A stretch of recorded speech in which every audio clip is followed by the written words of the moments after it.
मुख्यमंत्री माझी लाडकी बहीण योजनेसाठी तुम्ही ऑनलाईन ॲप्लिकेशनवरनं अर्ज केलेले असतील तर तुमचा अर्ज सबमिट झालेला आहे। त्याच्यानंतर ज्यावेळेस तुम्ही या ठिकाणी यापूर्वी अर्ज केलेल्या सेक्शनमध्ये जाऊन याच्यावरती क्लिक केल्यानंतर तुमच्यासमोर अशा पद्धतीने माहिती ओपन होत असेल तर बरेच कॅन्डिडेट विचारतायत की याच्यामध्ये मुख्यमंत्री माझी लाडकी बहीण योजनेमध्ये अशा पद्धतीने पहा पेंडिंग म्हणून दाखवत आहे, तर मग मला पुन्हा अर्ज भरावा लागणार आहे का की मी ऑफलाईन जाऊन या ठिकाणी अंगणवाडी केंद्रामध्ये अर्ज नेहून देऊ? तर हा अर्ज माझा भरला गेला आहे की नाही त्याबद्दल माहिती द्या। तर बघा आता हा जो स्टेटस आहे या ठिकाणी संपूर्ण ऑल ओव्हर महाराष्ट्रामध्ये सर्वांचा स्टेटस अशा पद्धतीने पेंडिंग दाखवत आहे।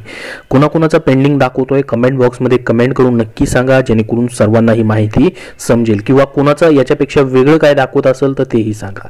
परंतु माझ्या माहितीप्रमाणे सर्वांचे आतापर्यंत सर्वांचे स्टेटस जे आहेत या ठिकाणी पेंडिंग मध्ये दाखवत आहेत, कारण की याच्यावरती प्रक्रिया अजून सुरू झालेली नाही। याची स्क्रुटिनी असते, म्हणजे तुमचा जो सर्वे असणार आहे किंवा तुमच्या कागदपत्राची तपासणी असणार आहे ती अजून सुरू झालेली नाही, ती लवकरच सुरू होणार आहे। सकाळीच आपण या ठिकाणी ही न्यूज पाहिलेली होती की 15 ऑगस्ट पर्यंत तुमच्या खात्यामध्ये पैसे जमा केले जाणार आहेत आणि याची 16 जुलैला लाभार्थ्यांची तात्पुरती यादी देखील प्रसिद्ध केली जाणार आहे।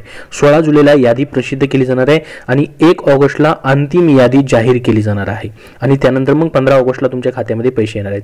तर बघा याच्या याद्या अजून येणार आहेत, त्याच्यामुळे तुमचा सध्या स्टेटस जो आहे या ठिकाणचा हा बदलला जाणार आहे।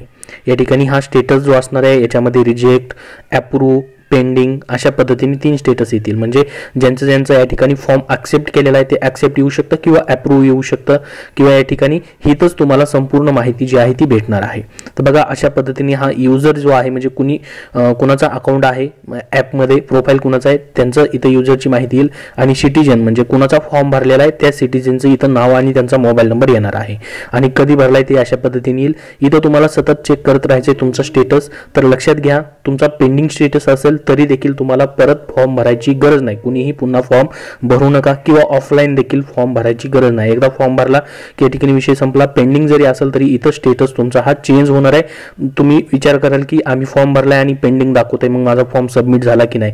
तर तसं काही नाही, तुमचा फॉर्म सबमिट झाला गेलेला आहे, फक्त तुम्ही व्यवस्थित कागदपत्र वगैरे अपलोड करायचे आहेत। आता ज्यांचं या ठिकाणी अजून एक प्रॉब्लेम आहे पहा, कागदपत्रामध्ये अशा पद्धतीने एरर येतोय, कोणाकोणाला येतोय कमेंटमध्ये सांगा। भरलेली माहिती कन्फर्म करा म्हणून अर्जदाराचे कागदपत्राचं जे ऑप्शन आहे तिथं पहा, हा जो अर्जदाराचा फोटो आहे तिथं image not supported on this device असं ऑप्शन येतंय।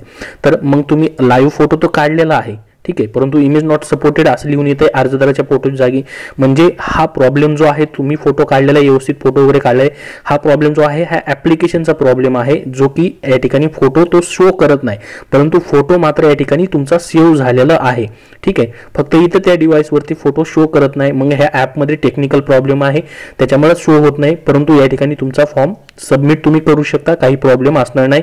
इथं तुम्ही तर फॉर्म फोटो तर काढलेला आहे, जी साईज दिली त्याच्या याच्यामध्येच, परंतु या ठिकाणी ॲप्लिकेशनचा प्रॉब्लेम असल्यामुळे इथं शो होत नाहीत। हे डॉक्युमेंट देखील पहा अशा पद्धतीने येत आहे, शो होत नाहीत। संपूर्ण माहिती फोटो तुम्ही व्यवस्थित कागदपत्र अपलोड करा आणि फॉर्म सबमिट करा, काही प्रॉब्लेम येणार नाही। किंवा तुम्ही अजून 8 दिवस थांबू शकतात, 31 ऑगस्ट 2024 पर्यंतची लास्ट डेट आहे। याच्यामध्ये ॲपमध्ये काही त्यांचे चेंजेस झाले किंवा आता 8 दिवसानंतर या ठिकाणी कालच्या अधिवेशनामध्ये सांगितलेले की 8 दिवसानंतर अजून एक वेबसाईट जी आहे, पोर्टल जे आहे तयार करण्याचं काम चालू आहे, 8 दिवसामध्ये ती देखील येणार आहे।